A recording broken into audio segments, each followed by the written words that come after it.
கலிமா இஸ்லாத்தின் அடிப்படை என்பதை நாம் எல்லோரும் அறியக்கூடியவர்களாக இருந்து கொண்டிருக்கிறோம்.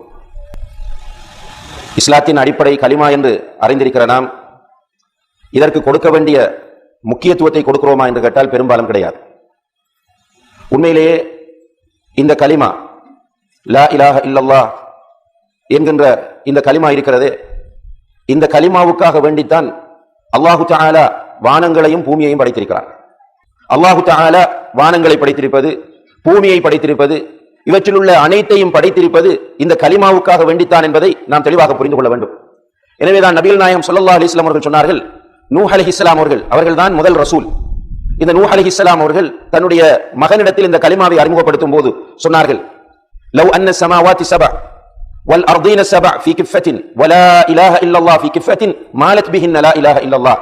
மகனே, 7 வானங்களையும் 7 பூமிகளையும் ஒரு தராசின் ஒரு தட்டிலும் லா இலாஹ இல்லல்லாஹ் என்ற கலிமாவை இன்னும் ஒரு தட்டிலும் வைத்தால் லா இலாஹ இல்லல்லாஹ் என்ற கலிமா தான் கதிக்கும் என்று சொன்னார்கள். லா இலாஹ இல்லல்லாஹ் என்ற கலிமா தான் வானங்கள் பூமிகள் அனைத்தையும் விட பெரியதும் பெருமதியானதும், வானங்கள் பூமிகள் படைக்கப்பட்டிருப்பதும் இதற்காக வேண்டித்தான் என்பதை நாம் புரிந்து கொள்ள வேண்டும்.